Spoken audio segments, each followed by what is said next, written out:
Growing up, our house felt like a military camp. My father, a college teacher, ran things very strictly. My older sister, Julie, was the perfect child, obedient, focused on school, and always trying to make everyone happy. I was the opposite, always testing the limits. "Laura, sit up straight," my father would snap during dinner. "A lady doesn't slouch." I'd roll my eyes, sit up, and then slouch again the moment he wasn't looking. It was a constant power struggle. My mother didn't say much, but she was just as strict. She would give me disapproving looks at my clothes or the friends I chose. "What will the neighbors think?" she would always ask. Even though home felt stifling, I found small ways to create my own space. I started dating Paul when I was 17. He was 20, and in college, everything my parents wouldn't want for me. We kept it secret, meeting whenever we could. For a while, I felt like things were finally going my way. I had plans to go to college and escape my parents' strict hold. But life had other plans. A few months after my 19th birthday, I started feeling sick in the mornings. At first, I thought it was stress from my upcoming exams, but soon I couldn't ignore it anymore. I still remember standing in a small gas station bathroom, holding a plastic pregnancy test in my shaky hands. One pink line appeared. Positive. I was pregnant. The next few days felt like a blur. I couldn't stop thinking about what to do. I knew I had to tell Paul, but every time I tried to call him, I lost my nerve. Finally, I couldn't avoid it any longer. We met at our usual spot, a small park away from everyone's eyes. Paul smiled when he saw me, but his smile quickly faded when he noticed my expression. "Laura, what's wrong?" he asked, reaching for my hand. I pulled away, hugging myself. "I'm pregnant," I blurted out. The silence that followed was heavy. Paul's face went through so many emotions: shock, disbelief, and finally, fear. "Are you sure?" he asked. I nodded, tears welling up in my eyes. I took 6 tests, and they were all positive. Paul ran his hands through his hair, his eyes suddenly cold. "You need to get rid of it. An abortion, Laura. It's the only option. We're too young for this. It'll ruin our lives." I couldn't believe what I was hearing. This was Paul, the boy I thought I loved, telling me to get rid of our baby like it was nothing. "Get out of my sight," I hissed, turning away from him. He left without another word, leaving me alone with the heavy decision I had to make. Telling my parents was even harder. I waited until after dinner, when my father was sitting in his usual spot in the living room, reading the newspaper. My mother was knitting and Julie was there too, standing in the background. "I have something to tell you," I said, my voice shaking. My father lowered the newspaper and looked at me suspiciously. "What is it, Laura?" he asked. I took a deep breath. "I'm pregnant." The reaction was worse than I could have imagined. My father's face turned red as he started yelling about shame and disappointment. My mother burst into tears, crying about what the neighbors would think. Julie just stood there, shocked and disgusted. "You'll get an abortion," my father said once he had calmed down enough to speak clearly. "We'll find a discreet clinic. No one has to know about this mistake." At first, I didn't want to listen, but the pressure from my family was too much. A few days later, I found myself sitting in a doctor's office. My mother and Julie sat beside me like guards. The doctor, a kind woman in her 50s, looked over my charts with a frown. Then she looked up at me, her eyes full of concern. "Laura, I need to tell you something important," she said gently. "Because of your medical history, if you have an abortion, there's a high chance you may never be able to have children again." Her words hit me hard. Never be able to have children again? Suddenly, the choice was clear. "No," I said, my voice stronger than I expected. "I'm not doing it. I'm keeping the baby." My mother gasped, and Julie rolled her eyes, but I stood my ground. The drive home was tense and silent. When we walked through the door, my father was waiting, expecting news. "Well," he demanded. "She wouldn't do it." My mother spat, frustrated. "After everything we've done for her," my father said, his face twisted with anger. He took a deep breath and then spoke, his voice cold and final. "Get out. Pack your things, and leave this house. You're no daughter of mine. I won't have you embarrassing this family with your condition." my father said, his voice cold. My mother nodded in agreement, her eyes hard. You heard your father. Go. Julie just stood there, silent and judgmental. Tears ran down my face as I rushed to my room, grabbing some clothes and throwing them into a bag. As I headed for the door, my father's voice stopped me one last time. And don't think about coming back. As far as we're concerned, you're dead to us. The door slammed behind me with a sound that felt final and devastating. I was alone, pregnant, and homeless. In desperation, I called the only person I thought might help, my Aunt Kelly. She and Uncle Scott had always been the outcasts of the family, living in another state and rarely talking to my parents. Laura, what's wrong, sweetie? Aunt Kelly's voice was warm and concerned. Through tears, I explained everything. There was a long pause after I finished. Where are you now? She finally asked. Outside our house. They kicked me out. Another pause. Stay right there. We're coming to get you. The drive to Aunt Kelly and Uncle Scott's house was long, but it gave me time to think about everything that had happened. Their house was small but cozy. As soon as we arrived, Aunt Kelly fussed over me, making sure I ate something, while Uncle Scott carried my bag to the spare room, which would now be mine. It's not much, he said, placing the bag down, but it's yours for as long as you need it. I looked around the small, warm room and felt a lump in my throat. It's perfect, I whispered. The next few weeks were a blur of doctor's appointments, talking about my future and getting used to my new life. One evening at dinner, Aunt Kelly spoke up. We've been thinking, she said, we want to help you continue your education.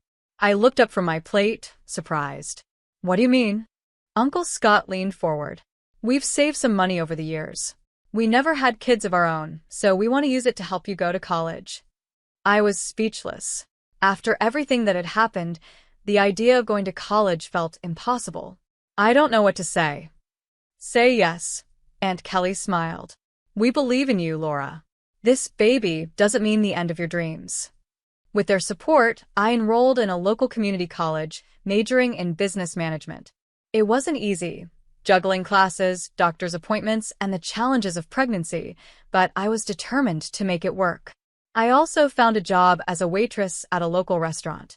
The owner, Evelyn, was a kind woman who understood my situation and was flexible with my hours. It wasn't much, but it helped me save for the baby and contribute to Aunt Kelly and Uncle Scott's household. The day my son was born was the most terrifying and beautiful day of my life. After hours of labor, I held him in my arms, amazed by his tiny fingers and toes. Aunt Kelly and Uncle Scott stood nearby, smiling proudly like grandparents. What are you going to name him? Aunt Kelly asked softly. I looked down at my son, peacefully asleep in my arms. Jack, I said. It means God is my judge, because no matter what anyone else thinks, I know I made the right choice. As I adjusted to being a mother, juggling a newborn with college classes and work, I often thought about my parents and Julie. Did they know about Jack? Did they regret what they had done? But I pushed those thoughts aside. I had a new family now, one that accepted and loved me unconditionally. One day, during a rare break, I was scrolling through social media when a post caught my attention. It was from Julie. My heart skipped a beat as I read it, excited to announce that Paul and I are engaged. Can't wait to start our life together. The photo showed Julie smiling, her arm around Paul, the same Paul who had abandoned me and our child. They looked so happy, like nothing had ever happened. A wave of emotions hit me: anger, hurt, and betrayal. But then I looked over at Jack, peacefully playing in his crib, and I realized something important. I didn't need their approval. I didn't need their love. Everything I needed was right here. The years went by quickly in a blur of diapers, textbooks, and late-night study sessions. My last semester was especially tough. I was taking extra classes to graduate on time, still working at the restaurant, and taking care of an energetic 5-year-old. Graduation day was filled with emotions. As I stood in line to receive my diploma, I looked into the crowd and saw Aunt Kelly and Uncle Scott, beaming with pride. Jack sat on Uncle Scott's shoulders, waving excitedly whenever he caught my eye. The real surprise came later at the graduation party Aunt Kelly and Uncle Scott threw for me.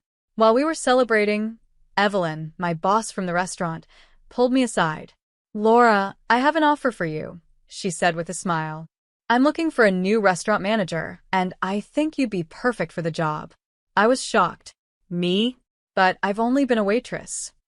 Evelyn waved her hand, dismissing the thought. "You've been so much more than that. I've seen how you handle tough customers, how you organize the staff, and how you've balanced work, school, and motherhood. That's the kind of dedication and skill I need in a manager." It felt like a dream come true, a steady job with better pay and regular hours. It was exactly what Jack and I needed to start our new life. The next few years were full of positive changes. I threw myself into my new role at the restaurant, learning everything I could about management and business.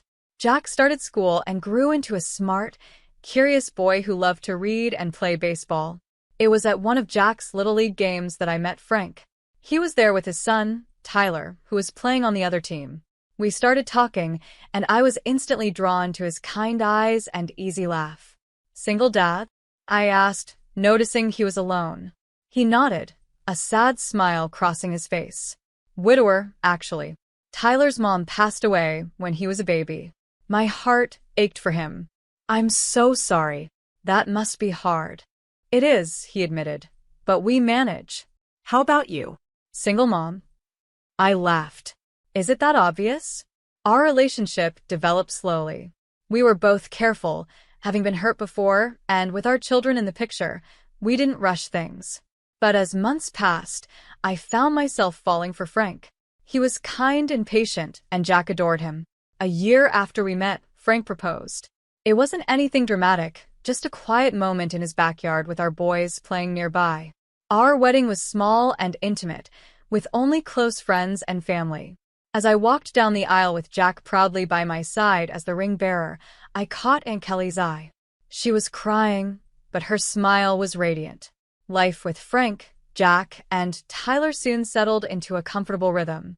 A couple of years after our wedding, we were blessed with another addition to our family. Our daughter, Betty, was born on a warm spring morning. As I held her in my arms, with Frank, Jack, and Tyler gathered around the hospital bed, I felt a sense of completeness I had never known before. I loved all three of my children equally: Jack and Betty, my biological children, and Tyler, my stepson. Blood didn't matter. They were all my kids. One evening, Aunt Kelly was over helping with the kids when we were startled by a familiar voice coming from the TV. There, larger than life, were my parents. My father stood at a podium, waving to a cheering crowd. The ticker at the bottom of the screen read, "Adam Johnson announces his candidacy for mayor." My heart nearly stopped. It had been years since I had seen my parents, even if only on a screen. My father looked older, his hair grayer, but his eyes still had that same stern, determined look I remembered so well. As we watched him speak about family values and moral integrity, Aunt Kelly's face twisted with anger. "Hypocrites," she spat, her voice shaking with fury. I turned to her, shocked. "Aunt Kelly?" She took a deep breath, her eyes never leaving the screen. "There's something you need to know, Laura. Something they've kept hidden for years." "What?" I asked, confused. What she told me next shook me to my core. Many years ago, before Julie and I were born, my parents had their first child, a boy. But he was born with severe physical disabilities, without legs. Instead of loving and caring for him, they left him at the hospital, too afraid that he would embarrass them. I felt a whirlwind of emotions: shock, disbelief, and a deep sadness for the brother I never knew. "Why didn't you tell me sooner?" I asked Aunt Kelly, my voice shaky. Her eyes filled with tears. "I'm sorry, Laura." "I should have, but after what your parents did to you, I didn't want to add to your pain." That night, after the kids were in bed, I made a decision. I needed to find my brother. With Frank's support, we hired a private investigator. Weeks went by, and finally, we had a lead. My brother was alive, and against all odds, he had thrived. He was a successful writer, married with kids of his own. He had been adopted by a wealthy family that had given him every chance to succeed. Meeting him for the first time was surreal. Even though he looked different, I could see parts of myself in his face. His name was Larry, and he greeted me with a warm smile and open arms. "I always knew I had a biological family out there somewhere," he said softly. "I just never thought I'd find a sister." Over the next few months, Larry and I became close. I introduced him to my family, and he welcomed us into his. His wife, Julie, a coincidence that made me laugh, and their 2 children became part of our extended family. 22nd years had passed since the day my parents kicked me out. Life had moved on, bringing both joy and sorrow. My oldest, Jack, was now 20 and had just started college on a baseball scholarship. I couldn't have been prouder of the man he was becoming. One lazy Tuesday afternoon, I was scrolling through news articles when a familiar face caught my eye. It was my father, looking older but still carrying that same air of self-importance. The headline read, "Mayor Adam Johnson discusses family values in exclusive interview." Curiosity got the better of me, and I clicked on the video. For a few minutes, I listened as my father talked about the importance of family and moral values. Then the interviewer asked about his children. My father's face softened into what I knew as his public sympathy look. "I have one daughter, Julie. She's the light of our lives. Tragically, we lost 2 of our children. The pain never goes away, but it's made our family stronger." For days, I seethed with quiet rage. How dare they? How dare they erase me and Larry, pretending to be tragic, sympathetic figures? Almost as if fate was stepping in, Larry called. "Laura, guess what? I'm doing a book signing in our hometown next week. It would mean the world to me if you could come." I wouldn't miss it for the world, I told him, a plan already forming in my mind. The following week, I found myself back in the city where I grew up. As I walked through the familiar streets, memories came rushing back, some good, but many painful. I pushed them aside, staying focused on what I needed to do. The book signing was being held in the grand ballroom of the city's most prestigious hotel. As I entered, I realized Larry hadn't been exaggerating. Half the town seemed to be there. Local celebrities, business leaders, and politicians were all mingling, waiting for the event to start. And there, in the front row, sat my parents and Julie. My father, now the mayor, looked every bit the part of a distinguished politician. My mother, elegantly dressed, smiled and nodded at people she knew. Julie sat beside them. They hadn't noticed me yet. I found a seat near the back, my heart pounding so loudly I thought everyone could hear it. Larry rolled onto the stage in his wheelchair to loud applause. He looked confident and comfortable in the spotlight. As he began talking about his book and his life, I saw my parents nodding, trying to look sympathetic. "I was born with a severe disability," Larry said. "No legs and other health issues.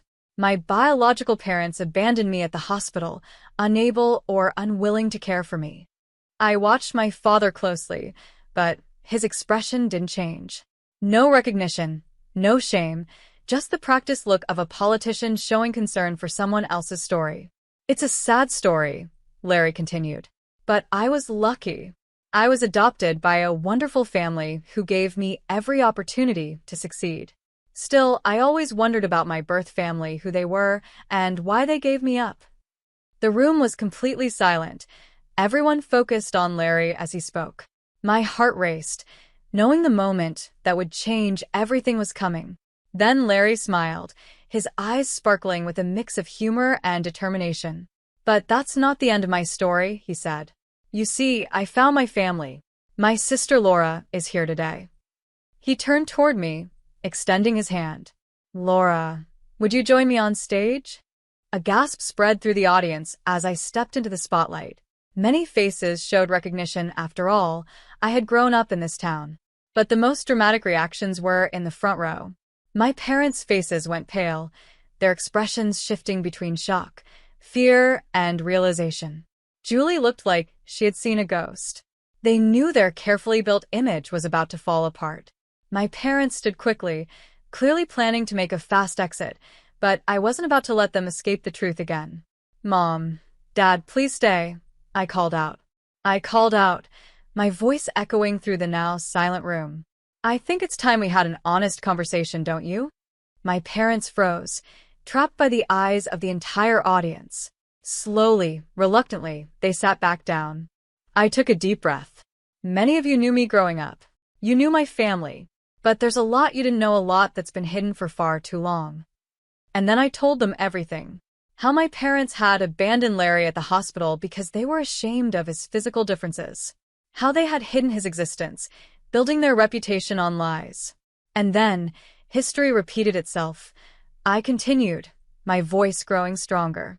When I got pregnant at 19, they didn't offer support or understanding. They demanded I have an abortion, even though doctors warned it could leave me infertile. When I refused, they kicked me out pregnant, alone, and abandoned, all to protect their perfect image. Gasps and whispers spread through the crowd. I saw people's disgusted looks aimed at my parents, who seemed to shrink in their seats. For years, I've heard them talk about family values and morality. I said, my voice full of emotion. But their actions tell a different story. They abandoned 2 of their children when we needed them the most. They erased us from their lives to keep up their perfect image. The room erupted into chaos. People were shouting, some at my parents, others at each other. Journalists, who had come for a simple book signing, were now furiously taking notes or speaking into their phones. In the middle of the uproar, I locked eyes with my father. The man who had once seemed so powerful in my childhood now looked small and defeated. My mother was openly crying, and Julie sat frozen, her face filled with shock and confusion. In the days that followed, the story blew up. It was all over the local news, then the national news. My father's political career crumbled overnight. The man who had preached about integrity and family values was exposed as a hypocrite. His position as mayor became impossible to hold, and within a week, he resigned, citing personal reasons. But everyone knew the truth. The college where he had taught quickly distanced themselves, firing him. Amidst all the chaos, one thing became clear: my sister Julie made her choice. She stood firmly by our parents, refusing to face the truth. During a brief phone call, she hissed, "You've ruined everything. Don't contact me again. You're dead to me, just like you're dead to Mom and Dad." But life has a way of surprising you when you least expect it. A few days later, I got a call from a number I hadn't seen in over 22 years. It was Paul, Julie's husband, and the father of my eldest son. "Laura," he said, his voice hesitant and almost shy. "I've been thinking about us, about what happened. Julie and we can't have children. And I thought, well, we have a son together. Maybe we could be a family." I couldn't help but laugh. "Paul, you made your choice 22 years ago. You left me when I was pregnant with your child. You married my sister, and now just because you can't have children with her, you think you can come back to me? No, that's not how it works." "But Laura." No, Paul. "I have a wonderful husband and a beautiful family. I don't need you, and I certainly don't want you." Goodbye. I hung up, feeling a sense of closure I didn't know I needed. But the surprises didn't stop there. The next day, I got another unexpected call, this time from Paul's parents. "Laura," a tentative voice asked. "This is Lauren, Paul's mother. We just found out about Jack." Is it true? Do we have a grandson?" The conversation that followed was emotional and eye-opening. Paul and my parents had told them I'd had an abortion and run away. They'd spent years believing their grandchild never existed. "We'd like to meet him," Lauren said, her voice trembling. "If that's okay with you. Of course, we understand if you don't want us in your lives." I thought for a moment. Paul's parents weren't responsible for what Paul did or for the lies my parents told. They had been deceived too. "Okay," I said finally. "I'll talk to Jack and see if he's open to meeting you." The meeting between Jack and his grandparents went surprisingly well. There were tears, hugs, and lots of catching up. Jack, always kind-hearted, welcomed them with open arms. In the months that followed, life settled into a new normal.